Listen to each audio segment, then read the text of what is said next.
Good morning, Nigeria, and welcome to a very special edition of Daybreak Live right here on Dominion Television. It is Thursday, June 12th, 2025, and what a day! It is Democracy Day, a moment of reflection, celebration, and commitment to the ideals that shape our great nation. Good morning, Samson. Good morning to you.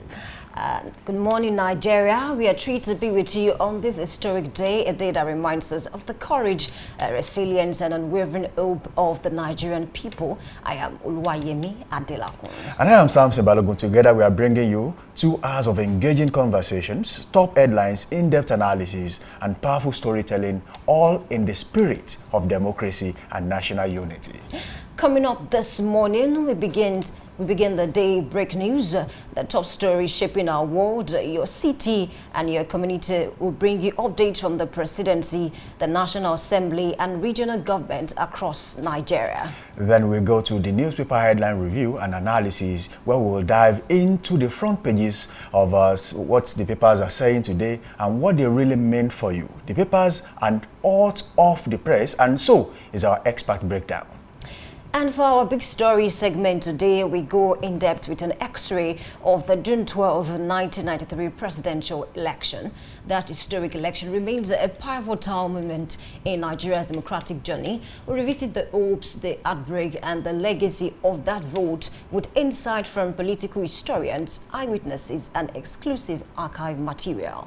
Of course, we have got sport updates from the Super Eagles' latest fixtures to local league actions and international tournaments. If it's trending in the world of sport, you'll hear it here. Okay, and speaking of trends, our Trend Watch segment is ready to spotlight what Nigerians are talking about on social media today, from Democracy Day, tribute to viral movement, and cultural commentary. We've got the pulse of the people. So, it's a power-packed show ahead of us today, and we want you to be a part of it. Join the conversation online using the hashtag DaybreakLive and tell us, what does Democracy Day mean to you? So grab your coffee, get comfortable, and stay with us. You're watching Daybreak Live on Dominion Television. This is the Morning Show special edition as we celebrate Nigeria's democracy, past, present, and future. Let's get started. started. All right, Yemi, good morning to you. Good morning, Samson. I must say you look radiant today. You look dapper yourself. Thank you. I hope you're not cold. Thank you. No. All right, you know, it's a very interesting day in the history of Nigeria. June 12 marks, something really historic, and I must say, no Nigeria will forget this, especially those who lived, during that time, in the year 1993, old enough to vote at the time. Even those who were not old enough to vote, that witnessed what happened, and it's not a thing they are going to forget in a hurry. But of course, before we talk about that, there is something I really think people should see, especially people who actually witnessed 1993 election. So it is about time we see that, and then when we return, we will talk extensively about the 1993 election. All right, please stay with us. Now why for this life, oh, now so palava. I tire for this problem, I tire for life, oh. Guinea, no work, no food, no house, no light. This small water, then they bring now so dirty, they pull am. This small money, I they get now social transport, they chop am. School low, now headache, hospital, no work. I tire for life, oh. My brother, waiting you they think, oh. My sister, help don't come. SDP, MKO, Kingibe, action. MKO, Kingibe, SDP, progress. Abiola na the hope, SDP na the party to solve our problem and better our life. Oh, MKO, MKO, MKO, action. Abiola, Abiola, Abiola, progress. Now him be the hope for better tomorrow.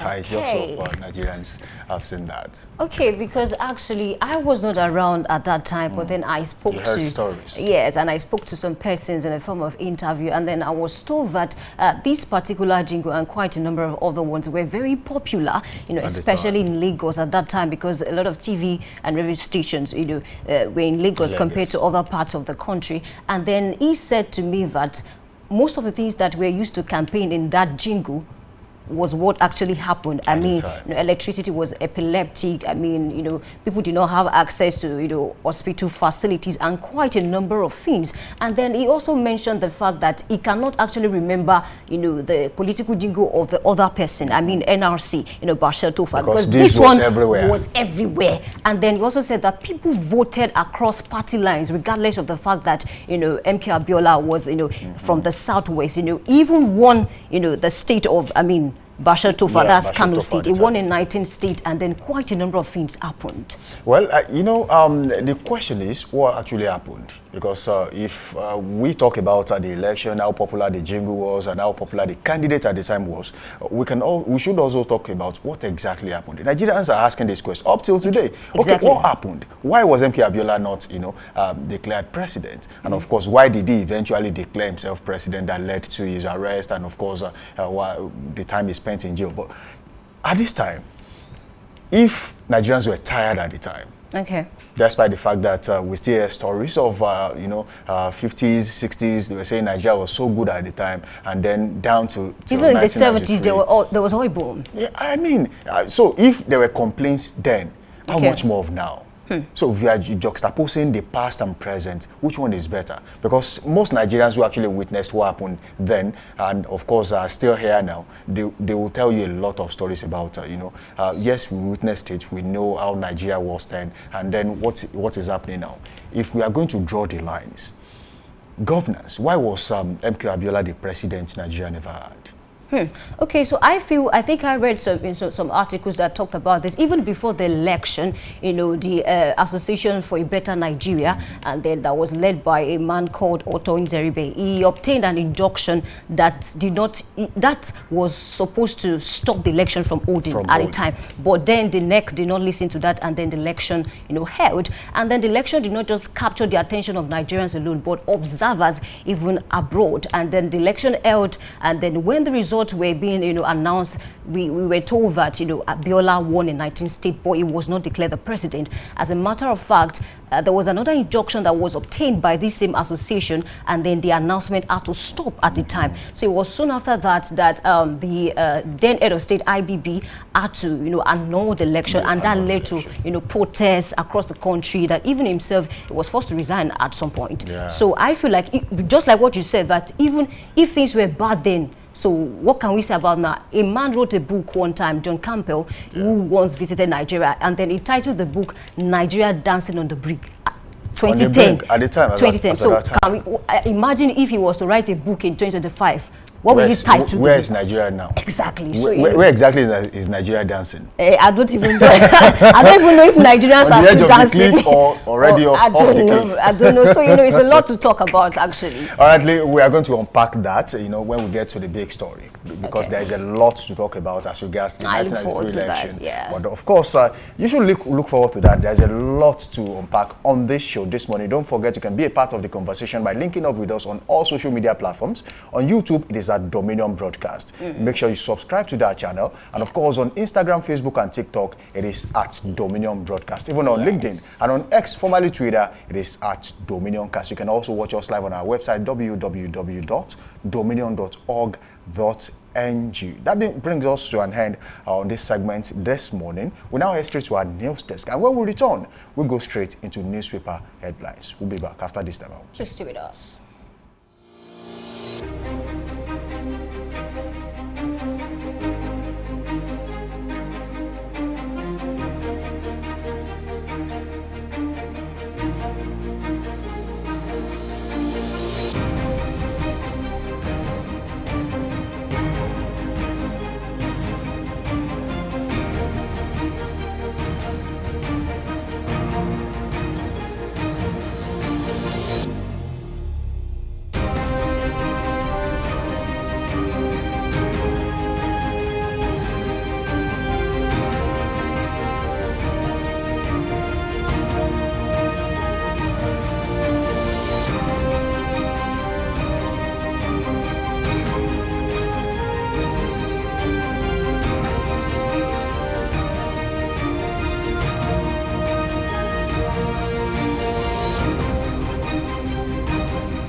Good morning. This is Daybreak News on Dominion Television. I am Oluwayemi Adelakun.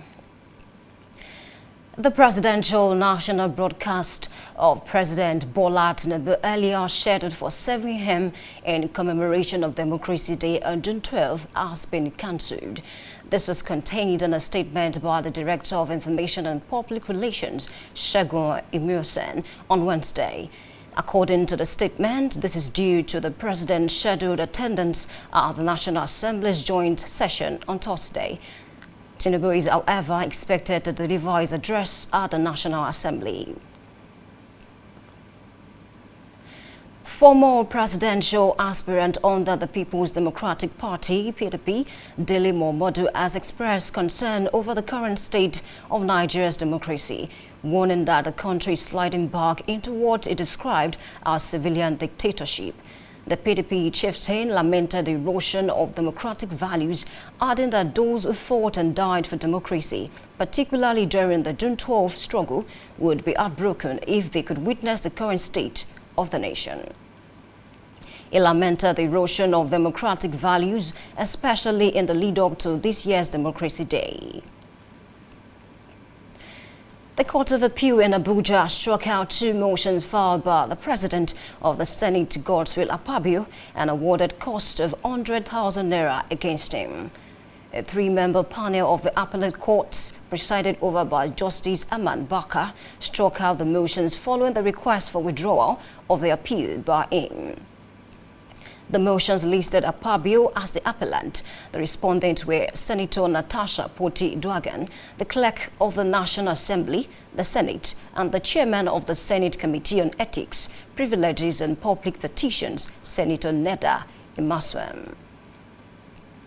The Nigeria Police Force has uncovered and dismantled a sophisticated cyber fraud syndicate that had been targeting high-profile Nigerians through compromised WhatsApp account.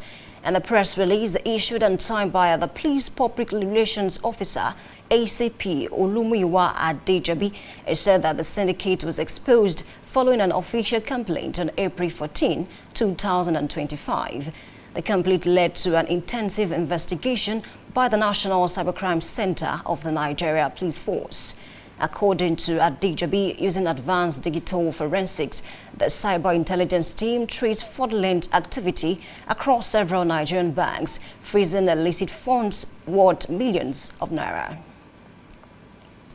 The Lagos State Electricity Regulatory Commission has formally issued an order, LASEC Order 001-2025, establishing the regulatory framework required to guide electricity market operations within the state. A press statement released and signed by Deputy Director, Public Affairs Unit of the State Electricity Regulatory Commission, Adetola Idowu, said that the latest development marks a significant milestone which officially brings to an end part of the substantial regulatory rules previously played by the Nigerian Electricity Regulatory Commission, NEC, arising from the enactment of the Electricity Act of 2023. According to the statement, all entities within the electricity market operating in the state are now required to seek a valid license from the state regulatory body for such operations to be considered valid, with violators risking not less than 20 million naira fine. Nigeria's leading airline, Air Peace, has issued a strongly worded statement condemning what it described as the unruly conduct of Senator Adams Oshiomhole after he reportedly disrupted airport operations at the Murtala Mohammed Airport Terminal 1, Zulu Hall. The incident occurred around 6:10 a.m. when Oshiomhole arrived at the terminal for flight to Abuja, scheduled to depart at 6:30 a.m. According to Air Peace, the boarding process had already closed in line with its strict on-time departure policy, and the flight departed as scheduled. The airline alleged that upon being informed he had missed the flight, the senator became physically aggressive, assaulted airline staff, and blocked the terminal entrance, preventing other passengers from accessing the departure hall. The disruption reportedly caused significant delays for other passengers. In response, the airline activated a contingency plan to reroute travelers through an alternate terminal to minimize the chaos. The Universal Basic Education Commission has announced the increase of allocation for quality assurance from 2% to 5% of the matching grant to state government, in line with the renewed commitment of the Commission to strengthen the monitoring and evaluation of basic education across Nigeria. Executive Secretary of UBEC, Aisha Gaba, made this known while declaring open a 3-day refresher training and strategic meeting held in Abuja. She maintained that the enhancement of the UBEC quality assurance funding signals the Commission's firm commitment to improving learning outcomes through data-driven decision-making and stronger accountability systems in public schools.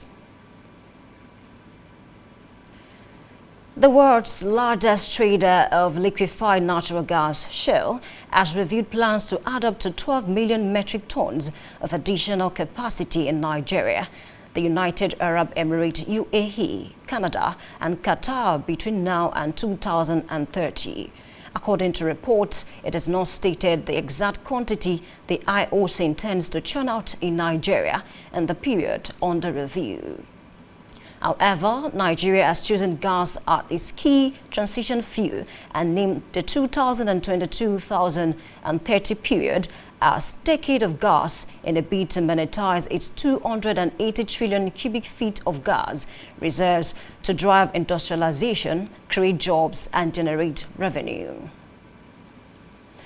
You can visit our website on www.dominion.org.ng to watch us live and interact with us. You can also follow us across our social media platforms: Facebook, Instagram, TikTok, YouTube, and LinkedIn at Dominion Broadcast and X Dominion Cast. That ends Daybreak News. I am Oluwayemi Adelakun saying thank you for watching and good morning.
Once again, and thank you for staying tuned with us on Daybreak Live.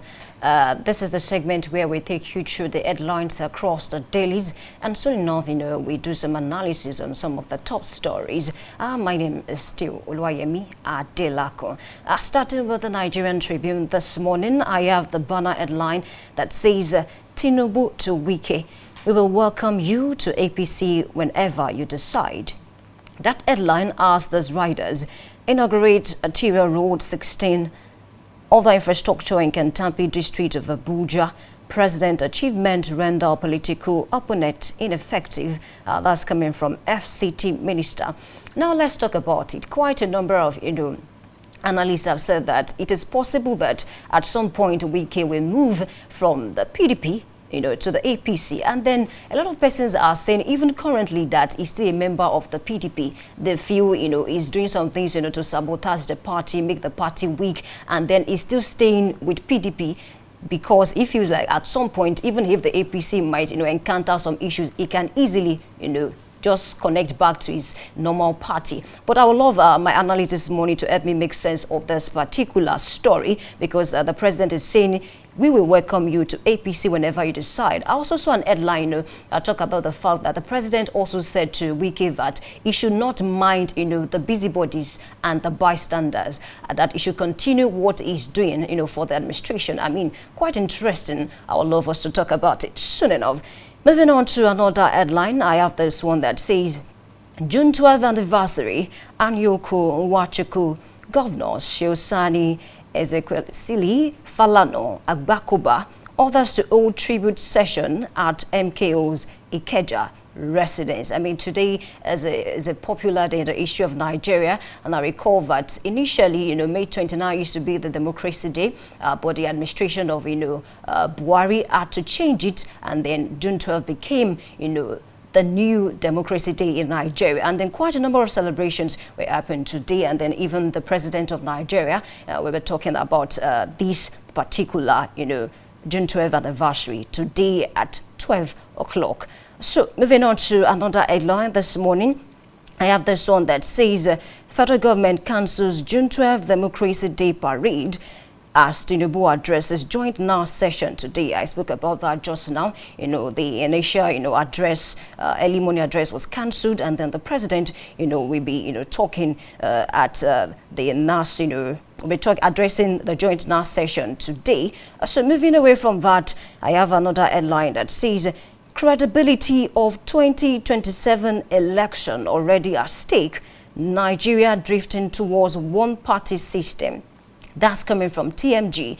And then it has this rider, says fair competition that defines democracy threatened. Let's talk about, the party system that we have in Nigeria. The ruling party, the APC, and then we have several opposition parties, the PDP, the SDP, and of course the Labour Party. Quite a number of other parties, but they are not as prominent as these ones that I have just mentioned. Looking at the defections here and there, governors, moving to APC, which is the dominant party, and then the PDP is actually weak.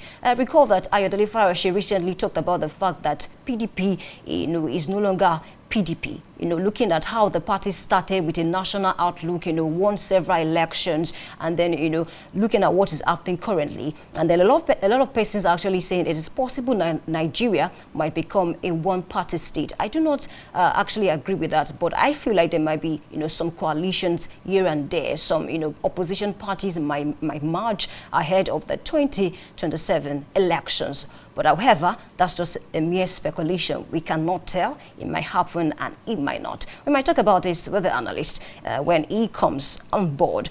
Looking at another headline that I have here, it says governors, senators, reps defecting to other political parties are like herdsmen. I saw another headline, and then these people were called nomads. Nomads, they move from one place to the other.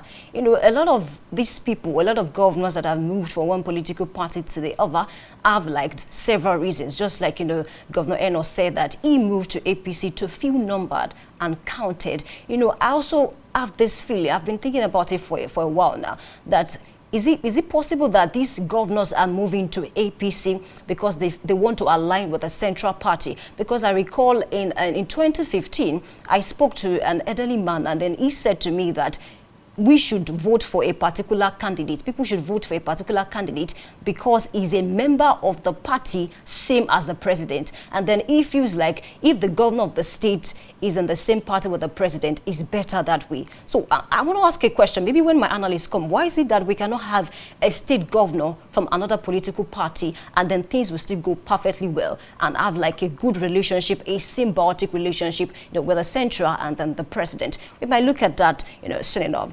Let's move on to another newspaper I have in front of me, Business Day, and then the banner headline says Democracy Day, 26 years of triumphs and turmoil. Recall that recently the former governor of Rivers State, Rotimi Amici, talked about the issue of poverty, talked about a lot of things. The country is not where it's supposed to be. And then this headline is saying 26 years of trials and turmoil. Is democracy really democracy in Nigeria, or it's just like a tissue paper thing, something we just refer to when we want to define what democracy is? Are we actually following through what it really talks about? We might actually talk about that soon enough. So I have another headline with me, and it's a leadership newspaper. It says June 12, indiscipline threatening our democracy. That's coming from CSOs and parties.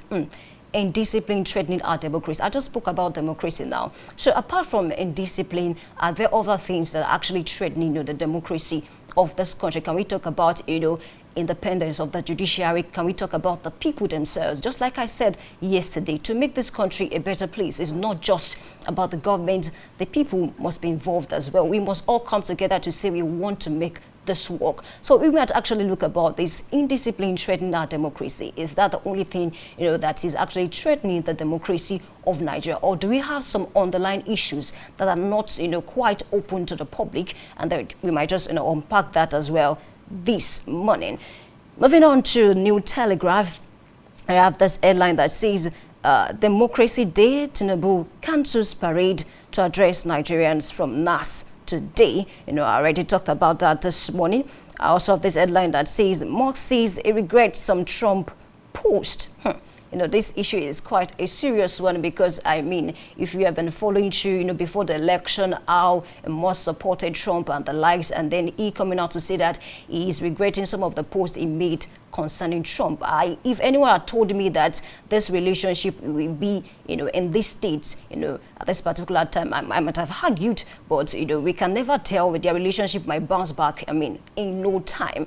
Okay, still looking at other headlines. I have this one that says Labour Party APC protests our state government imposes 50 million naira campaign permit fee. When I read the story, I saw that this money must be paid before they're allowed to post banners, flyers, and do a lot of things that has to do with advert and the like. So I'll probably talk about this with my analyst. 50 million naira, that fee, is that okay? Is this too small or too much? Because I want to get his perspective on this amount, 50 million naira. Let's not forget the fact that these people must have spent a lot of money before, and then this 50 million naira is also a huge one to talk about. All right, soon enough I'll be connecting with my analyst this morning to help me make sense of some of the headlines that we have discussed. Please stay tuned with us. Okay, so good morning, analyst Salami. Good morning. Yeah, good morning. Nice to have you on board. Been a while. How are you? I'm very well. I'm very well. I'm very well. Trust you're doing great. Hello? I said trust you are doing great this morning. Oh, very fine, very fine, very fine. Excellent. So I would love you to help me make sense of some of these headlines that I have with me. And then the first one is on Nigerian Tribune. It says, Tinubu to Wike, we will welcome you to APC whenever you decide. Can we talk about this? Because the president also said to Wike that he should not, mind the bystanders and then the busybodies and just focus on what he's doing. Do you see Wike moving to APC soon, or is still going to stay in PDP and manage the affairs? Because a lot of things have been said concerning Wike. Some of the things that he's been doing, his relationship with the G5, the governors. I want you to talk about this. Do you see him moving soon, or is not going to happen? If you observe, let us just believe that Wike has been one leg in, one leg out all the while. What do you mean by that? Yes, his body language, it is for APC. His body language is for APC. Though it is not strange for him to take up appointments with an opposition party, but you will see that in many of videos on social media. Okay. There are many places where you will see Wike dancing that on your mandate we stand. So Wike is one leg in, one leg out. And Tinubu might just want to move in so that he will have the full body in APC. So, and mind you, it is a build-up against 27 for Rivers. So, it is not for all these politicians to do it. They always want to have more followership. Okay, so thank you, Annalise Alabi. I also like to ask you this particular question because, recently, Dele Momodu granted an interview and he said he's not a stakeholder in PDP, that, Wike is the only stakeholder currently, and then he has been doing a lot. And then recently, he also spoke about the fact that why is he trying to zone the presidency to the south while he's busy in Abuja, supporting, the opposition party and then making some declarations. He also said he feels Wike is able to do all that he's doing because he has the support of people at the top. Do you agree with that, or you have like a counter opinion?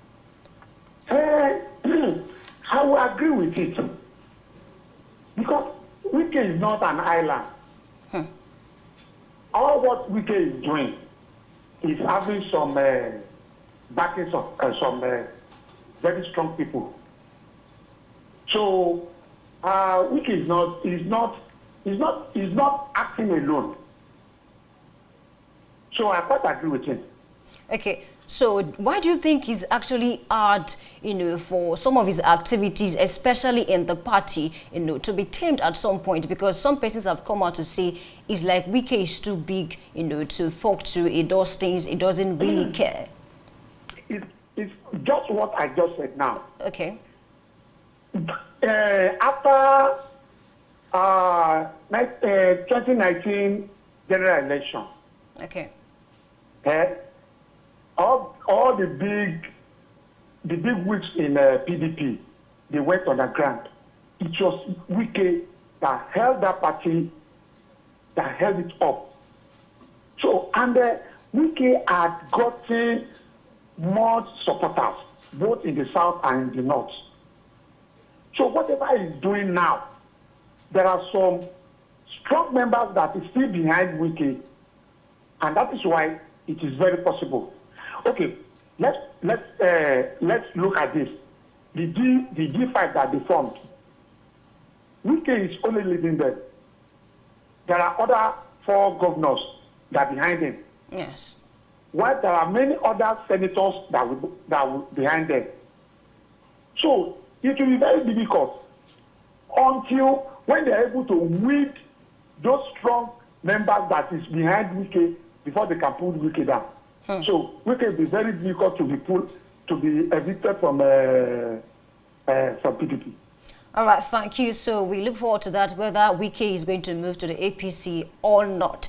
Let's talk about another headline. It says, credibility of 2027 election already at stake. Nigeria drifting towards one-party system, as coming from TMG, says fair competition that defines democracy threatening. Do you see Nigeria moving, to a one-party state, looking at the fact that we still have several opposition parties, PDP, Labour Party, SDP, and then the party that is currently, in power? My own opinion is very clear. There's no way, there's no time that Nigeria is going towards one-party system. It's not even in the constitution. But there might be one-party sympathy vote in 2027. Okay. That is to say, majority or many people vote for one party. Let me give you an example. MK Abiola in 1993, he had a Wembley massive vote just because people liked him. Though there are two parties then. Yeah, SDP and NRC. And NRC. Yes. But people voted for Abiola because they like him. You don't think they voted for him because of the party at all? Just because of his personality alone? People voted for Abiola's personality. Okay. People voted for Abiola's personality. That time it was an option A4 system that we used. That is physical counting, not balloting. If they will count you, they will accredit the number available. Then you line up in the front of the picture of the candidate that you want to vote for. Then you be counted, which is option A4. Okay. But people voted for Abiola because of his personality, because of his philanthropy activities. So people voted for him. Okay, so it might likely be. But mind you, until when let the election come, you cannot determine how election will be until 2 or 3 days to election. Then even 24 hours is a long time in elections. It's a very long time. I said even 24 hours can be long. Yes, that can be long. Yes. You see, when it remains some hours, then maneuvering, manipulating, lobbying, whatever happens. Okay, let me tell you something that happened in Lagos State during SDP gubernatorial election. Okay. Between Agbala Jobi and this governor that it was an NRC candidate. Because they wanted to punish the gubernatorial candidate of SDP in Lagos. It remains some hours. They just told people that don't vote for SDP candidate. And that's why they voted for NRC gubernatorial candidate. The father of this oil merchant, I will remember his name now. So at some minutes, some hours to the election, anything can happen. So people going to APC doesn't mean that they will vote for APC. All right, thank you. So I also recall that in 1991, NRC won more state election compared to SDP. So when some of the election results, the presidential election results were being announced, a lot of persons were surprised, but a lot were still not surprised, going by the popularity of MK Abiola. Also, you have something to say? You can go on. No, I didn't get you right. Okay, so I was saying that, just to buttress what you were saying, that in 1991, as at that time, NRC, won more, state elections compared to SDP. Yes. The SDP won all House of Assembly members' candidates, while all seats in Lagos State, in House of Assembly, SDP won it. Okay. While NRC won gubernatorial. Okay, so let me. So it was a protest vote. Okay. It was a manipulation vote. You understand? So anything can happen. Okay. Until some hours to the election, that you'll be able to say, okay, this will be the direction of this thing. Now, 2014 or whatever, when Jonathan was on throne, there were many people that were defective to PDP. But in the election, the man lost. Yeah, 22 governors at that time, and he still lost. So we cannot determine, we cannot say Nigeria is going to a one-party state. One, it's not in constitution. Two, all other parties will still present candidates. They will not say, okay, it's only one candidate that will feature for the election. Okay, let me ask you this one. Okay, you have said that it's not possible for Nigeria to become a one-party state.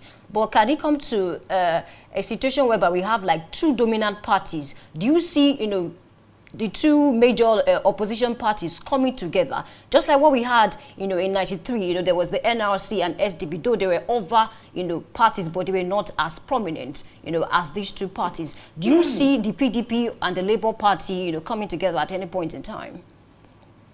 Yes, it is possible for PDP and the Labour Party with all other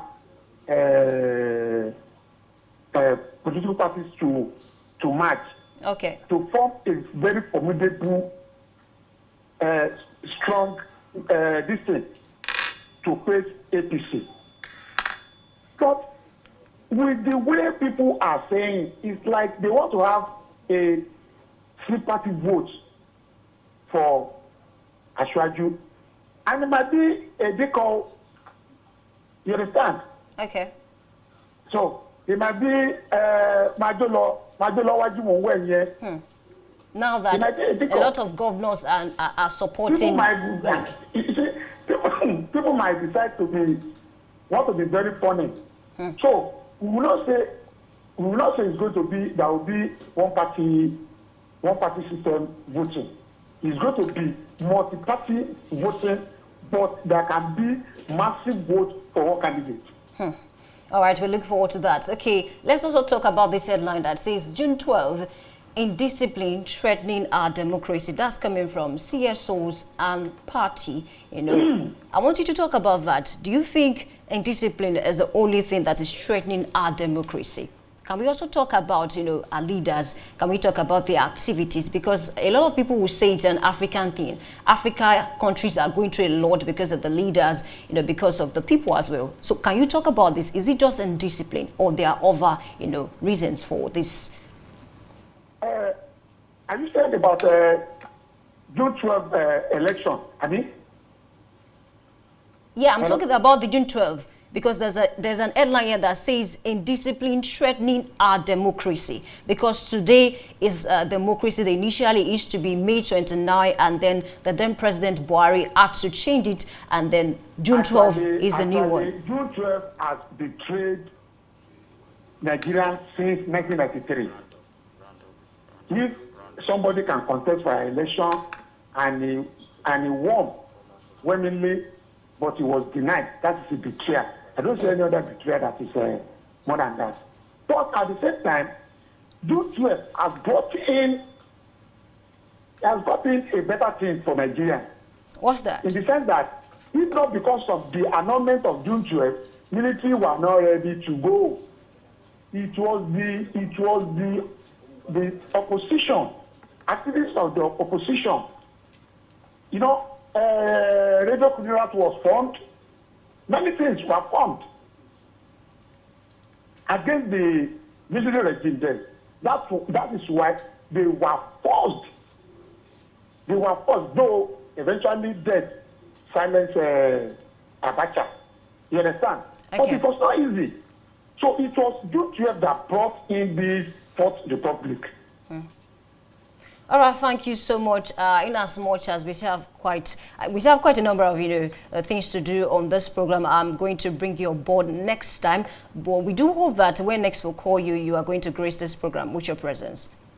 Thank you very much. Thank you for being a part of the program. Bye for now. Have a great day. All right, that's This is where we say our BYA on this segment, but we are still on board. I mean, the program continues. Soon enough, Samson will come on board to talk about the big story. Please stay tuned with us. Don't go anywhere. My name remains Oluwayemi Adelakon. I'm staying. Good morning.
Good morning and welcome to the big story on Daybreak Live, here on Dominion Television, where history, truth, and national reflection converge. Today, we journey back to one of the most defining and deeply contested moments in Nigeria's democratic history, the June 12, 1993 presidential election. It was an election that held so much promise, a rare moment when Nigerians set aside ethnic and religious divides to vote for hope, unity, and progress. Yet that historic ballot, declared the freest and fairest in our nation's history, was abruptly annulled, plunging Nigeria into political turmoil and democratic uncertainty. What were the forces at play? What political permutations shaped the build-up to June 12? Why was the people's will silenced, and at what cost? This morning, we go beyond the headlines. We examine the power games and hopes betrayed, that the legacy that lives on, and most definitely will take into cognizance the speech of the President of the Federal Republic of Nigeria from today. This is the big story, an X-ray of June 12, 1993. Samson Balogun is my name. As the sun rose on June 12, 1993, millions of Nigerians stepped out with uncommon unity and optimism. For once, the ballot was a true expression of the people's will. Two government-created parties, the Social Democratic Party and the National Republican Convention, stood at opposite ends. Yet, their candidates, MKO Abiola and Bashir Tofa, both Muslims from different regions, reflected a delicate political balance in a country too often divided by ethnicity and faith. The electoral process was transparent, the votes clear, and the victory resounding. MKO Abiola emerged as the choice of the people. But just as the nation prepared for a new dawn, the political establishment struck. On June 23, 1993, the military government of General Ibrahim Babangida annulled the election, citing vague security concerns and unverified irregularities. What followed was widespread outrage, protest, and the awakening of Nigeria's democratic spirit. Today, we examine the anatomy of that election, the motives behind its annulment, the political intrigues, and the enduring legacy of June 12 in Nigeria's democratic evolution. Thank you for joining us on this show this morning. It is still Daybreak Live on Dominion Television, your channel of choice, where inspiration meets entertainment. And of course, this is Big Story. You can be a part of this conversation by linking up with us on all our social media platforms. On YouTube, subscribe to that channel and of course drop your comment. On Instagram, Facebook, and TikTok, it is at Dominion Broadcast. Even on LinkedIn and on X, formerly Twitter, it is at Dominion Cast. You can also watch us live on our website, www.dominion.org.ng. I will not be doing this alone this morning. I have with me two special guests, and with them, we'll be dissecting the June 12 election. Now, I have the former principal, private secretary to the executive governor of Oyo State, Senator Abiola Ajimobi. He is the immediate past honorable member who represented Avigio State constituency of Oyo State and the 9th Oyo State House of Assembly.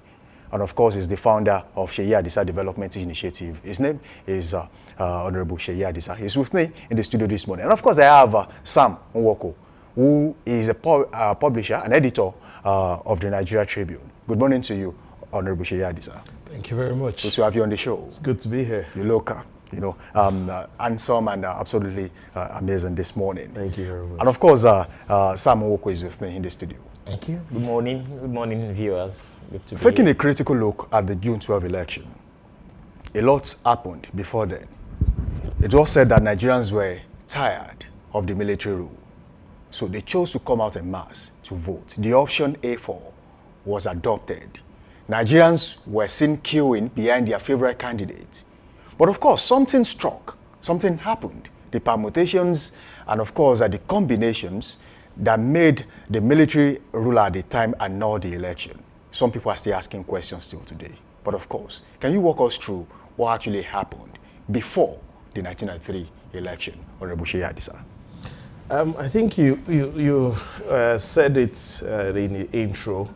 We had two government-formed parties, the SDP that was more left-wing. It was Democratic, Social Democratic Party, and the NRC, which was Republican, Nigerian Republican Party, which was more right-wing. And, you know, at that time, we had been in a military takeover had happened in 83, then, you know, Babangida in 85. And there had been this consistent promise that we will hand over. We will hand over in 1990, then 1992, then the goalposts kept moving. And people had just gotten tired, to be honest. And so what we saw in June 12 was the voice of the people actually showing their will to make sure they change this government. Remember, before then, there had been many, would it still happen, would it not happen? And the fact that it went on, the NEC had conducted it, and so Nigerians came out en masse. And we know now, even as General Babangida has said in his recent book, that, you know, Abiola did win the election. That was what happened. But it seemed the military was not comfortable with someone like that taking over. And so we started having all these court cases and injunctions and all of these things happening. And eventually the head of state at the time said there was vote buying, there was irregularity, elections should be annulled, and the wishes of the people truncated. So that's what happened. Of course, we are also aware of the different pressures that happened after that, international pressure, local pressure, the protests, people died from all of those things, which is unfortunate, but we're grateful. Many years later, President Buhari did the right thing by, you know, creating June 12 as Democracy Day, and if you like, the book recently released also shows that this was the right thing to have been done. So I think that's what has brought us this far. But we have Democracy Day now to look back at what has happened and hope it never occurs again. The will of the people must always have priority in everything we do. All right, Sam Nwoko, the June 12 election was regarded as the freest and fairest in the history of Nigeria. So what were the process? What happened? What made people think that till now that was the freest and fairest? Thank you. It's because the election was free and fair, simply put. But let me bring it from this perspective, because I was already a teenager by then. So I was looking forward to voting.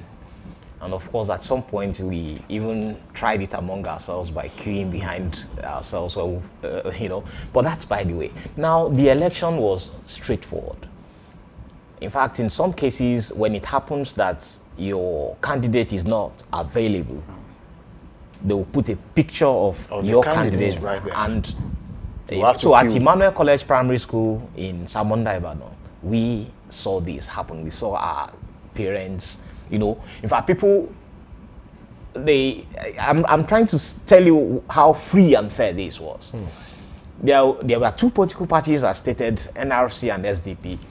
And the only man who was courageous enough, because nobody really, you know, it's more left-wing here. Nobody was courageous, not many people were courageous enough to tell us that they were NRC members.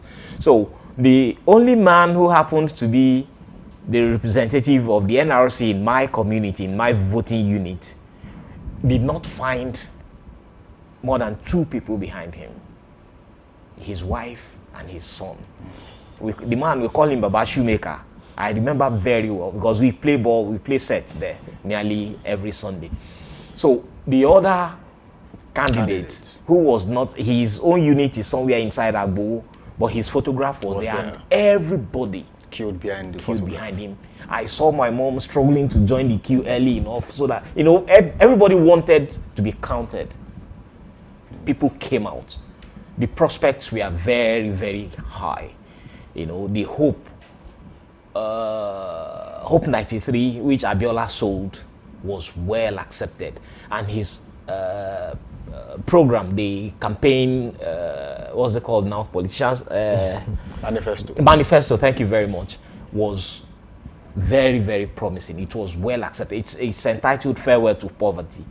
I think people we are going adopted. to see the poster right now. So- We're going to see the poster. Those things we are, everybody wanted to be counted. Everybody wanted to be part of it. Everybody wanted to show that, look, we are tired of the military. And after all the Maradonic news, because IBB was later dubbed as Maradona, after all the dribbling and we eventually had that election, people were hopeful that perhaps it would be announced. But unfortunately, it was annulled. And that was the first time some of us heard the word annulled. It was at 4 o'clock, the National Network News, they just said June 12, 1993 election has been annulled.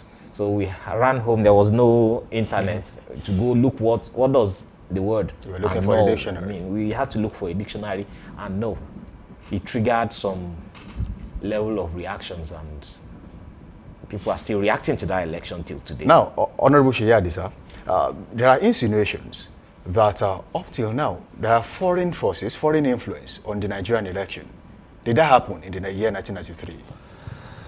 Well, I won't say yes or no, because generally, if we know the way the political world works, international powers always have interests. At least I know from current day. Because that question is taking us to something really interesting. That the international forces always have interests. We as humans, we always have interests. And so when you see a country reaching resources, reaching so many things, about to change the power, it's always a good time to get involved.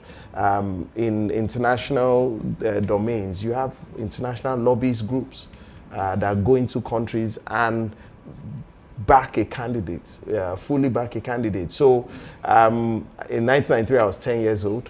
I didn't vote like Mr. Sam, but I lived a few blocks away from MKO's house. I lived off Tony Street in Ikeja, so Abiola Crescent was right next door. So when I started voting, my polling booth is in Abiola Crescent. So, what I would say is I cannot say yes, it happened, but it's no surprise. We had military for so long. This was the first time, they were being tested, and I'm sure there will have been international forces. Mind you, Abiola had been quite vocal against SAP. Had been quite, this structural adjustment program of the World Bank. So he was clearly against that, which we know is the World Bank and all of that. You spoke about the fuel subsidy too at the time. Yes, so these are of course things that will influence how the international countries look at him as a candidate and the prospect of him being a president in the country. Now, Sam, before you ask your question, yes, the one that was most pronounced about MKO was his fight for reparation for slavery. That which the Oyibo man did to us, they should pay for it. And he was far gone in achieving this goal. So many of us who read up on so many things, we are happy that, okay, now we have someone who is fighting and speaking the language that looks like what many people who were in the progressive camp, many people who were fighting for, against what, the kind of things Bob Marley sang about for so very long. Someone was symbolizing it. So when this man came and put his wealth and his experience and his global connection on the table, it was very easy for people to latch onto. And secondly, the reparation stuff had already been agreed. In fact, the US Congress, by that time, from what we read, had already caved in and said, okay, let's see what goes into this, and so on and so forth. So when he came and was overwhelmingly voted for, I don't think the international community was, especially the powers that operate in this part of the world, I don't think they were they were not too confident what was going to happen. So they had interest, and they showed a lot of interest. Okay, Honorable Sheyi sir, talking about the annulment of the election, 1993, June 12 election. Now, down memory lane, and of course, compared to what we have now, would you say the annulment of that election affected the political stability in Nigeria or had an effect in any way? Absolutely. You know, when you think about, I mean, as I said, I was 10, we were just, a generation was just coming up. The violent protests that happened, the force of the military, it affected voter apathy, I think. You know, people generally don't trust governments. And then the one time you feel you have a free and fair election. The next thing that comes again is annulment. So I think psychologically certainly affected the way, you know, that's why you hear things like, why bother? You know, they'll just do what they want to do anyway. You know, they already have what they want to do. They won't waste our time. Let's stand in the sun. So I think psychologically it did a big dent to the trust of people in government and in power generally. I believe that up till now, we're still seeing that lackluster approach of people in participating in civic matters. They just feel they will do whatever they will do, and you know, our votes will not count. It won't mean anything. And you continue to hear that even with people that were not born in 1993, people that were not there, you continue to hear that same you know, language. Yes, the same trend, because that's as far back as people usually go when they're talking about democracy, about you know, people, the will of the people standing. Psychologically, it did a lot of damage. Now, Sam Nwoko, let me ask you this, and of course, you know, as a media person, as someone who is grounded in journalism. Now, the question is, talking about June 12, then and now, what role do you think declaring June 12 as the Democracy Day in Nigeria? Don't forget, May 29 was, you know, the widely recognized day for, you know, Democracy Day in Nigeria. But of course, President Muhammadu Buhari came on board and said, look, to do justice to the families who actually were the winners and losers of, you know, the election at the time, we are going to make June 12 the public holiday. And of course, we will recognize that as, you know, a Democracy Day in Nigeria. Now, the question is, who were the winners and who were the losers of the June 12 annulment? Well, that's a tricky one. I want to put it this way. The Nigerian people ended up the winners, because regardless of how much the military tried, we were flogged because, you know, like I said, I was already a teenager. Soon I was in the university. I was in the university by 1992, 93, but we couldn't go into UI because there were strikes and so on. Tahiru Jega was the national president of ASU, so his name was always on our lips. We are praying that, look, make we enter UI and see what it's like in there. So Nigerians, we are the winners.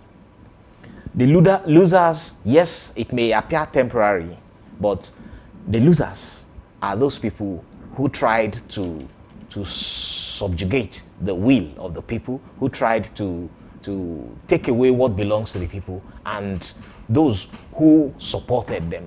There was one Kenny Martins, is it Kenny Martins? I know he's a Martins. There was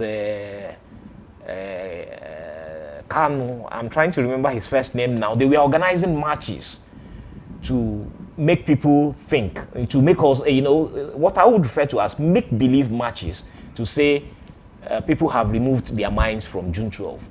Whereas the global attention, the Nigerian agitation was growing.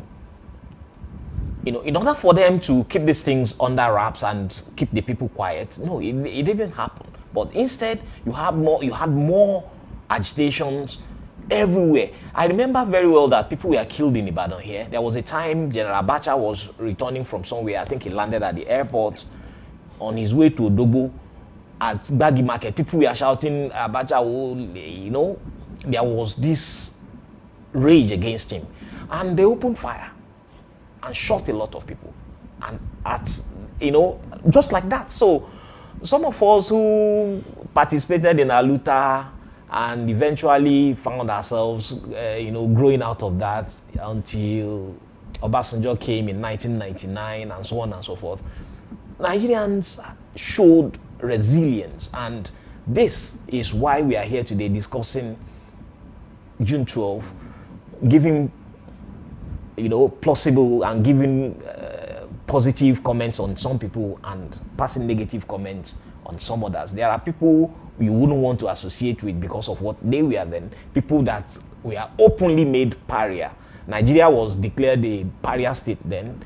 We could not go to the Commonwealth, we are not admitted into the United Nations and so on. So it means that the people's voices were eventually heard. So the people, the Nigerians who struggled against the annulment are the winners as far as I'm concerned. Whoever it is that is gaining whatever today in terms of pecuniary and physical gains, they might still go ahead, but the will of the people prevailed eventually because June 12 was recognized, and now June 12 is the public holiday instead of May 29, and so on and so forth. So many other things that go with it.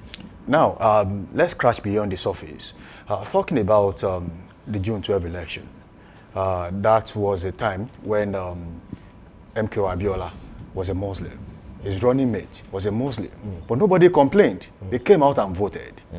2023, people complained about President Bola Ahmed Tinubu and Kashim Shettima. So many people raised the eyebrows. What happened? What changed then and now? A lot. Let me go to Honorable Sheyadisa. I'm coming to you because I know you have an opinion about that, but I'm coming to you. I think, you know, at that time, democracy was still very fragile. You probably it still is, but, you know, we're coming from a military government.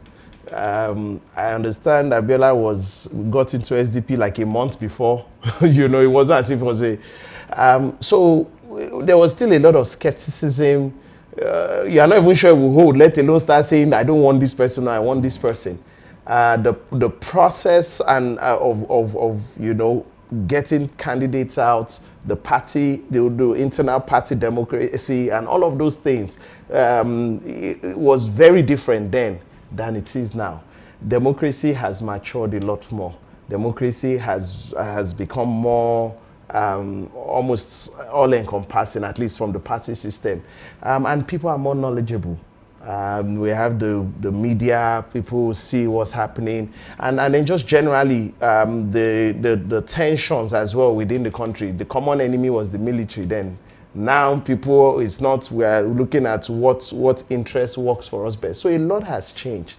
And I think we play a lot of ethnic politics in Nigeria because, of course, people always believe my person.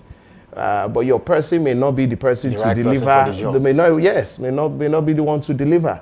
But is this sentiment politicians also play on? Is this sentiment that people say, oh, I'm from Ibadan, and it's not from Ibadan, as if because it's from Ibadan, it's going to give me something, you know. So we play a lot of ethnic politics because we see it works. You know, I mean, local politics, you hear things like, he's from somewhere else, so you can't, there's a Yoruba saying, no more, yeah, so we play all of these things to just make people feel that if you don't go with your person, you're a traitor. You betrayed the belief system of that group, instead of saying who can do the job, who has the track record, who has the yes, absolutely. So, but we politicians have seen those loopholes and play on it. But I think at the 993, people were not even. It was just military, just move. Whoever is the running mate is not the issue now. We believe in this person. The candidate. Yeah. Now, Sam Woko, let me hear your opinion. Yeah, he just hit it. Then it was just go. These military people, Muna, just pack and go first. Whoever it was then that spoke against the military, once you found your way among the people, you were accepted. It didn't matter whether you were Onifa or you carry Oja on your shoulders, whatever it is. But it was more important that Nigerians should remove the military first and begin to build democratic foundations. That was what played out at that time. You know, I remember that the running mate of Tofa was Sylvester Ugo, Yeah. who was very popular. You know, he did very well in the central bank. He did very well as an economic minister. I think he's a prof and a world-renowned economist and so on and so forth. But they rejected him at home and said, look, we want democracy and this is how we want it. Everybody voted for Abiola across the country, you know. So it didn't matter who it was then. And then there was also this hope everybody clung on to say maybe IBB was going to do it this time. And everything looked like he was going to do it. When Humphrey Nwosu came up, it was, the electoral process was well debated. It was a topic that dragged for a number of months. How are we going to conduct free and fair elections? So Humphrey Nwosu was the NEC chairman. He went and they kept experimenting with some ideas until they came up with option A4, you know, which to him was going to show everybody where everybody belonged to. You know, now we are talking about IREV and some other things. These are developments, these are innovations. But then the innovation then was, okay, go, instead of thumb printing like we did during, like they did in the 83 elections and the 79 elections, we only saw on TV Ovie Whiskey, Justice Ovie Whiskey, Verdict 83, we will sit down at night, they will be, and we never really understood what they were saying, but we was waiting for cartoons to come on so we could watch the TV. But by 1993, we had grown old enough to understand that, look, elections, you know, thumb printing is not as important as counting the ballots. If you thumb print and go away, anything can happen. I think it's Tolstoy that says something about that, the Russian philosopher, who said, look, election thumb printing is not as important as counting the votes. Who counts the votes is more important. So Humphrey also came up with that, and we saw that it worked. And I remember that during 1999, towards the 1999 election, people came up with the idea, look, let's use the option A4. But you know, the powers that be had their own plans too, and so on and so forth. So what I'm trying to say is that it didn't matter who it was then. It didn't matter who brought themselves. It could have been even Niyo Ruru. These were people, you know, everybody was speaking out against the military. People were jailed. Comrade Moshood Rubami was such a very popular name. Femi Falana, Bekor and so on. Anybody could have come then. But MKO Abiola had the financial muscle, and he had the network, and it worked. So by the time he came up with Babagana Kingibe as his running mate, everybody said, okay, the important person here is MKO Abiola. Let's go for MKO Abiola. Kingibe has done his own job as a social commentator also, and you know, whatever it is he was doing before he was appointed. So people didn't really care. All we cared about was let the military go, then we do what we want to do. Okay, Honorable Seyi Adisa, very quickly, how badly has ethnicity and religion affected the political landscape in Nigeria over time? Let's from 1993 downward.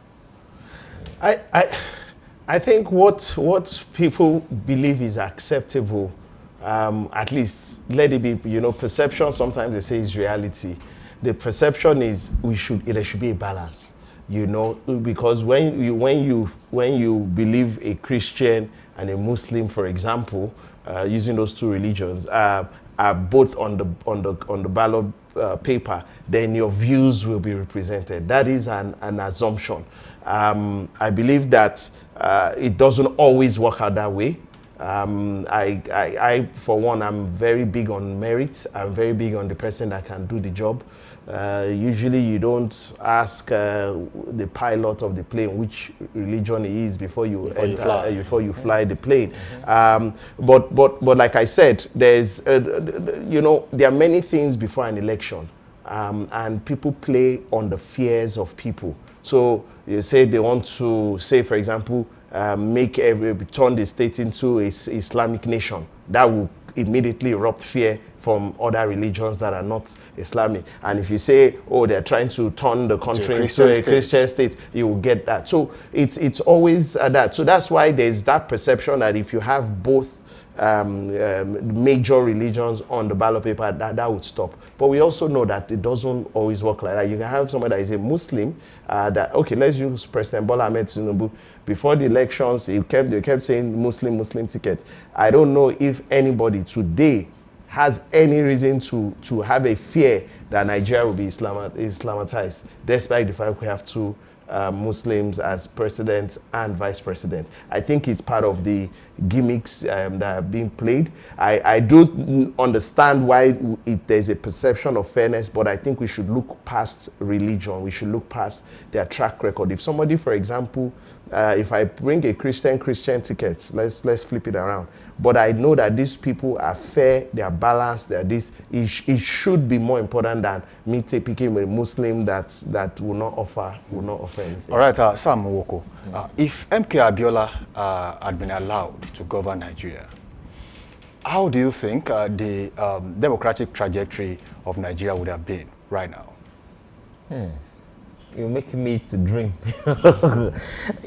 Firstly, let me even link that to your previous question. The religious and Muslim ticket and so on and so forth, what nobody cared about, and also the divisions along ethnic lines and so on. I think there's a bigger picture. Ethnicity to me is a ploy that is playing out to keep Nigeria divided and keep Nigeria down.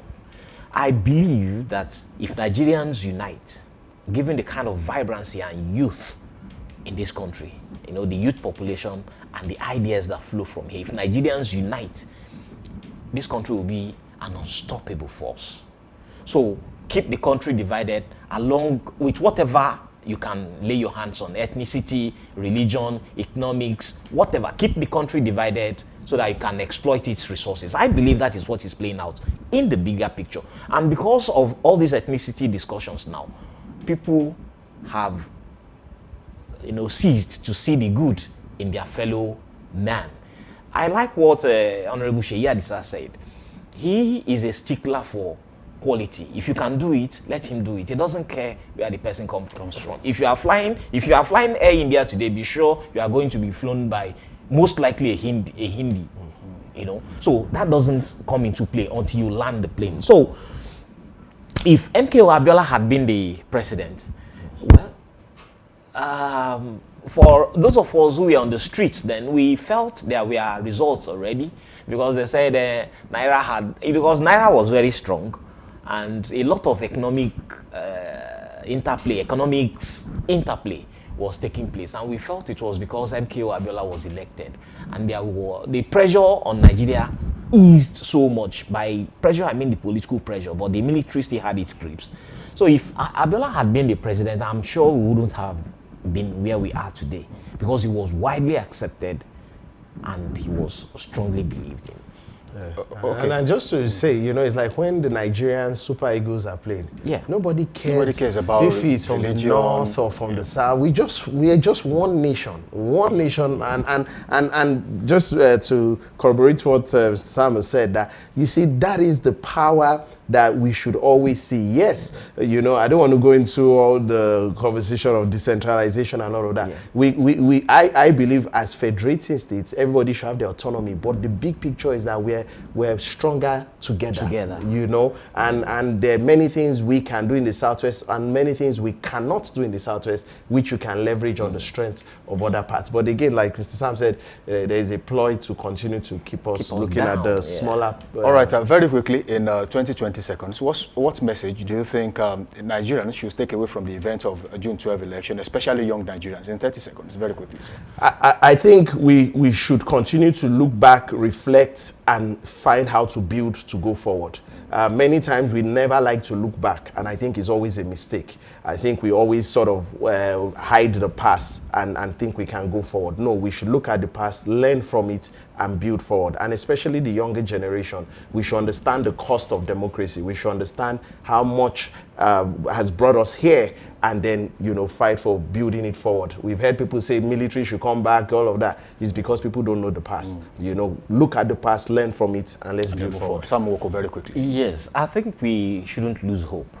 This country is beautiful. You need to move around to see. Unfortunately, insecurity has crept in and has created a lot of fear and division, part of the things we are talking about. So Nigerians should not lose hope on Nigeria. This country is beautiful. This country is strong. You need to leave this country to feel the power of Niger. You need just a little, you know. So we shouldn't lose hope. All right, we hope things get better. Thank you for being on the show this morning, Honorable Sheyi Adisa. We do hope that next time we call you, you will be here. Be my pleasure. It's been a wonderful session with you in the studio. Thank you very much. And of course, Sam Nwoko, thank you for being a part of the show this morning. Thank you. All right, Honorable Sheyi Adisa is a special guest on this show. And of course, Sam Nwoko is a special guest on this show. We do hope that next time we call you, you will be here. Thank you for being a part of the show this morning. It has been the big story on Daybreak Live on Dominion Television. Samson Balogun is my name. Until next time, do not forget, as they rightly said, let's not forget to reflect and, of course, take the positives from the past. And, of course, moving forward, know what to do as regards that. Samson Balogun is my name. Bye for now.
Good morning and happy Democracy Day to you, and many thanks for joining us on Daybreak Sport this beautiful morning.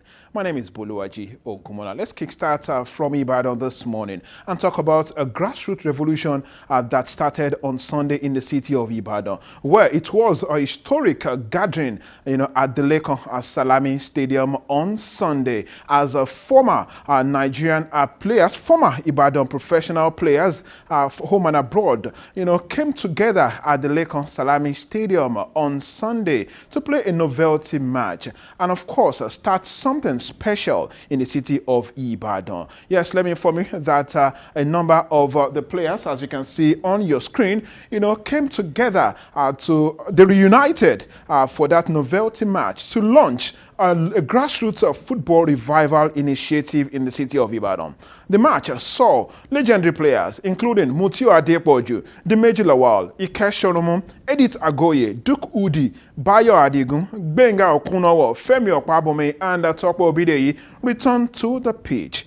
Grassroots football coaches in Oyo State were also honored for their decades of talent discovery and development. Now, the novelty match has served as both a celebration of Ibadan's, football heritage and, of course, a launch pad for future talent development programs. It also marked the beginning of sustained effort to restore Oyo State's reputation as Nigeria's premier football talent hub. Well, we wish all those ex-Ibadan professionals all the best, and hopefully they will be able to help us, discover our talents and, of course, nurture them appropriately. Now let's talk about the President Federation Cup, where Kwara State Football Association has outlined numerous plans to support Kwara United in their bid to win the 2025 President Federation Cup. The chairman of the Kwara State Football Association, Malam Idris Turaya, stated that they will mobilize supporters and stakeholders for the match that will be played in Lagos on the 28th of this month.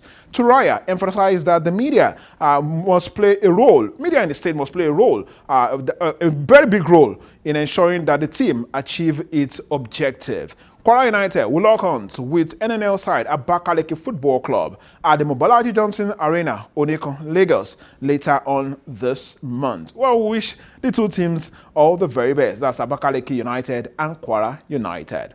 Well, away from there, let's talk about the NPFL, Nigerian Premier Football League, where Kano Pillars Football Club has announced the departure of technical advisor Usman Abdallah, who has stepped down from his role as head coach of Kano Pillars with immediate effect following a mutual agreement with the club's management. Now, the club confirmed that Abdallah, tendered his resignation yesterday, citing personal reasons and the emergence of a significant professional opportunity, that, according to him, would have made it difficult for him to continue his role and responsibility as the coach of Kano Pillars. You recall that Abdallah was appointed manager of Kano Pillars shortly before the start of the 2024-2025 NPFL season. And of course, he led Kano Pillars to a ninth place finish on the table, securing 53 points from 38 matches, an improvement of 6 points from the previous campaign. We wish Usman Abdallah all the very best in his future endeavor. Away from that, let's talk about the Flying Eagles of Nigeria this morning. Don't forget that they are preparing for the FIFA Under-20 World Cup. Their head coach, Ali Zubair, has promised to strengthen his squad with new players ahead of the 2025 FIFA Under-20 World Cup. Zubair's side will face Colombia, Saudi Arabia and Norway in Group F at the competition. Nigeria came third at the 2025 Africa Under-20 Cup of Nations in May. And of course, the Flying Eagles struggled in front of goal during that competition. And of course, their gaffer, Ali Zubair, has said that he will beef up the squad ahead of the World Cup holding in Chile later this September. I wish our Flying Eagles all the best, and of course, we hope that they will definitely do us proud. Straight to the Premier League, and this has to do with a Nigerian, Ola Oluwaina, where his club, Nottingham Forest, has activated the one-year extension in his contract. Ola Oluwaina is now expected to remain at the City ground until the end of the 2025-2026 season. Forest are still keen to tie him down to a long-term contract following an impressive 2024-2025 campaign. The Nigerian international defender scored twice and registered 1 assist in 35 league matches for the Forest last season. Undoubtedly, one of their best players in a Forest and one of the best defenders in the Premier League. Ola Oluwaina moved to the City ground on free transfer in 2023 after severing ties with Serie A club Torino. He has made 57 league appearances for the Forest since he joined them. Well, quick one. Let's get straight to the Americas this morning, talking about the FIFA Club World Cup, where a supercomputer has predicted the winner of this year's FIFA Club World Cup starting on Sunday. It also predicted that Chelsea, Premier League side Chelsea, will be eliminated from the competition, while Manchester City will reach the final but won't win it. Well, let me inform you that the expanded tournament will start on Sunday in the United States with Chelsea, Manchester City, and a number of Premier League clubs, participating in that particular one. You recall that Chelsea won the Champions League in 2021 and City won it in 2023, respectively. However, according to the supercomputer, both Premier League teams will fail to win the competition this time around, as Benfica has been predicted by the supercomputer to be crowned the champion of the world. It also added that Manchester City will make it to the final of the Club World Cup by beating the likes of Real Madrid, Inter Milan, Juventus in the knockout stage, but City would ultimately lose 2-1 against Benfica in the finals. That's the prediction of the supercomputer. So the white paper boys can make their guesses or their predictions with that. Away from the world of football, let's talk fencing, where the Nigerian Fencing Federation has reaffirmed its readiness to host the 23rd edition of the African Fencing Championship, billed for the 25th of June to the 29th of June this year in Lagos. Speaking during a press conference held in Lagos yesterday, the Federation President Adeyinka Samuel expressed pride and enthusiasm about the upcoming continental event.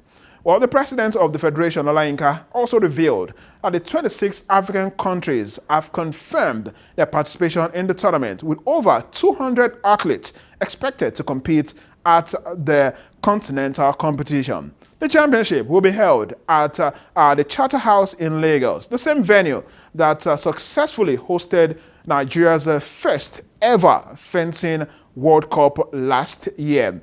And before I leave, let's take a look at the NBA this morning. And of course, let me inform you this morning that we had Game 3 of the NBA Finals in the early hours of this morning, as Indiana Pacers defeated the Oklahoma City Thunder 116 to 107 points to take a 2-1 lead in the NBA Finals.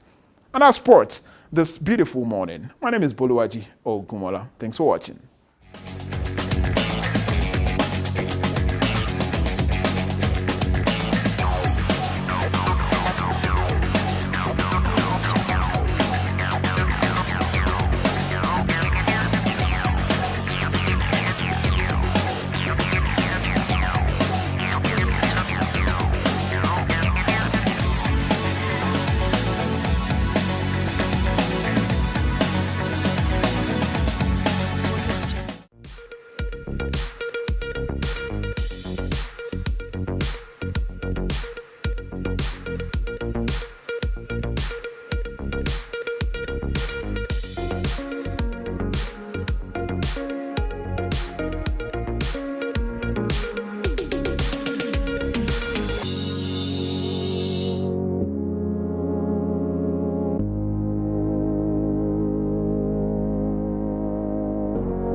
Welcome back from that short break. That was Daybreak Sport with Boluwaji Ogumola this morning. Don't forget you can be a part of the conversation and keep it going on our social media platforms. On YouTube, subscribe to that channel, and of course, drop your comments there. It is at Dominion Broadcast. On X, formerly Twitter, it is at Dominion Cast. And of course, on Instagram, Facebook, and TikTok, it is at Dominion Broadcast. You can also watch us live on our websites, www.dominion.org.ng, dominion.org.ng. And that takes us to Trend Watch this morning, where we bring you trending stories on social media. And of course, I see I have Yemi Adelapo in the studio. Exactly. Well done, Samson. This is where we talk about some of the trending issues across social media platforms. And this morning we have the story. It says, I was ashamed and went into hiding. That's coming from Toke Makinwa's ex-husband, and then he speaks on their messy divorce. When I watched the video yesterday, and then he was talking about, the depression, what he had to go through over the years, I'm like, it takes courage for someone to come out and talk about these things publicly. What do you think? You know, it's quite disheartening that many times men don't get to speak up. they don't get to talk about the things they also face. I'm not saying, you know, they are on the receiving end of abuse most times. I'm just saying that some men also get this kind of feeling, and then they don't get to talk about it because they want to be strong men. They don't want to be seen as weakling out there. And then you get to realize that they slowly slide into depression, and nobody even knows at the time they slide into depression. So it becomes a problem. Now, for a man to come out and say that openly means that he has been through a lot, and it's part of his healing process to actually talk about it. Don't forget, I think it was day before yesterday, Wole Arole posted something on his X and of course on Facebook, saying he only has a question: why is it that men don't speak up?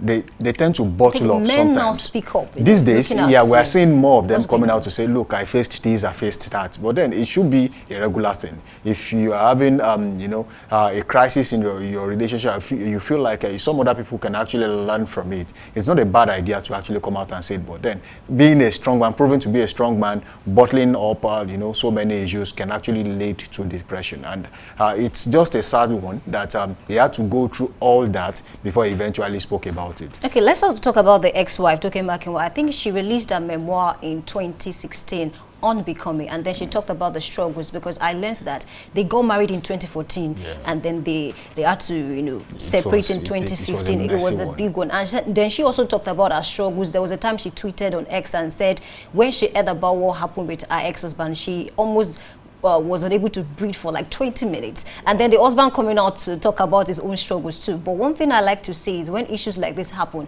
I like that both parties find closure. Like let them find closure, let them move on with their lives, and then there should be an end to get on with their lives. And then we'll take the comments on this show. Underscore Okikiola says it was the one that cheated, had a baby mama while married, and yet the depressed one when he left the relationship. We really need to take self-accountability seriously. Just like I said, you know, she talked about the fact that her ex-husband, you know, got his ex, you know, pregnant, and then when she heard about the story, it was so hard for her to actually, you know, go on with her life at that point. I think she also went through, I mean, some of these things that the husband, you know, talked about. But it is what it is. I think it's important for men to also hold up sometimes, you know, when you are, you know, the one that actually made the mistake, just come out and say, look, I made a mistake and that's it. So going around, beating around the bush, trying to create a story where there is none, really it's unbecoming of a man. So exactly. I'm not a fan of that. We have another comment that says, story for the gods. Now you cheat. Now you still get trauma. I think because Toke talked about this first, you know, Toke's story is everywhere. People are familiar with the story. So he coming out to talk now, it will take a while for it to actually sink in the minds of people. And then, before he cheated, something must have happened. And if nothing happened, then it's his fault. But if something happened that led to him eventually cheating, I'm not, you know, glorifying the act, but I'm just saying that sometimes most women will not talk about what actually happened. They will just talk about the struggles. But if he can actually come out and say, look, this is what happened, that just made like me do Toke this, did. just like Toke did, I think people will now realize, at least when he talked, I don't think Toke Makinwa has come out to say, no, it wasn't like that. I mean, never say never. She can say something today. Well, if she does today, fine. Then it will be a developing story, and then we'll turn back and talk about it later. Yeah, we have another comment, you know, that says it's coming from D Crown Empire. Come on, guys. He just said he took accountability for his actions. He blamed himself and was ashamed. After all, he's still human and can be depressed. Let the man breathe. Take it easy. Let the man breathe. I like that line. Let him breathe. Let him breathe. You know, it has come and gone. Even the marriage you are all fighting for has ended. So since 2015, actually. I don't think anyone should crucify I think Toke is doing well for herself. She has moved on. I mean, yes, she has moved on. Yeah, obviously. And looks like it's only the man that is still left in the, you know, the trauma of the relationship, and it's a good thing that he's also trying to crawl out of, you know, talking about it. I mean, will help. You know, we wish both of them well in the end of And of course, there's another story here. Diamond Platnumz is in the news, and there's East African star. I mean, I wish them luck, but I hope it treats her better now that she is a wife. Diamond Platnumz's ex-wife, Zari, speaks on his marriage to Zuchu. So apparently Diamond Platnumz is married to someone else, and the ex-wife is saying, well, I hope he treats you well. Probably that's based on what she experienced while she was married to him. But then it's just an eye-opener for the new wife to look. There are a lot of things you need to look out for. If you did not see them as red flags while you guys were dating, I think you should open your eyes. Now that both of you are married. I also feel like some persons are saying she's saying that out of a concern, while some other parties online are saying she's saying that because she's not done with their exactly, maybe she still likes him or something. But I mean, like, she's trying to advise them, but we cannot really tell. You know, I mean, some people actually, adopt the destructive approach when they are talking about their exes just because they were not over them yet. If they see someone else that likes their exes, all they have to do is to just destroy their image behind them. And I think say, she was smart about her response, yeah. But in between. one way or the other, she was just in between. She was being smart about it. But then let's take the comments here. Watermelon Sugar says, a statement came from a place of love and maturity. This is the kind of mindset I aspire to have as a woman. Well, just like I said, some opinions can be different, actually. So we talked about it. Also, Fola Shade says, that's tough. I can definitely see she is coming from a place of love. It's painful. She can already foresee another woman's pain based on her own painful experience. I mean, that is important. That's important. Because I recall that there was a time this relationship between Diamond and Zuchu, they were on and off for a while, that it was not certain whether they were going to stay together, but all of a sudden they came back and they were all lovey-dovey. So we wish them well in their endeavors, but she just needs also to be careful. This also serves as an eye-opener to women to be, vigilant enough to see the red flags even before, setting foot in a marriage, because it is quite important for you to know what you are delving into, and then you don't get into a river and start complaining of going by that statement. I hope it treats you better now that you are a wife. It speaks because volumes. Judging by what you said, they were on and off, and then all of a sudden they came back, and then it was lovely. So it means that something must have happened then. Exactly. Probably Zuchu tried to look beyond what they encountered during the relationship, and then hoped for something better in the marriage. Well, it's the ball is in our court now. You should be able to figure it out. Exactly. We wish both of them well in their marriage. All right, that takes us to the end of the show this morning. We say a very big thank you for everyone that has joined us for this special edition of Daybreak Live on Dominion Television. Today being the 12th of June, 2025. And of course, there is Max, Democracy Day in Nigeria. It's an important day that no Nigerian will forget in a hurry. And then thank you for being a part of the show. Until tomorrow, when you'll be meeting us on Daybreak Live Extra. Keep the conversation going on all of our social media platforms, on YouTube, TikTok, Instagram, Facebook. It is at Dominion Broadcast. Drop your comments there. We're definitely going to take them. And of course, on X, formerly Twitter, it is at Dominion Cast. And also, you can watch us live on our website, www.dominion.org.ng. Samson Balogun is my name. Until tomorrow, bye for now. Stay safe. All right, thank you for being a part of the show. We do hope that you enjoyed all the conversation. Do well to join us tomorrow, same time. And then before I go, I'd love to say that in the words of Frank Sinatra, he said the best revenge is massive success. Do not forget to always put yourself out there. You don't know who is watching. Keep the conversation going. Thank you for being a part of the show once again. My name is Oluwayemi Adelakun. Bye for now.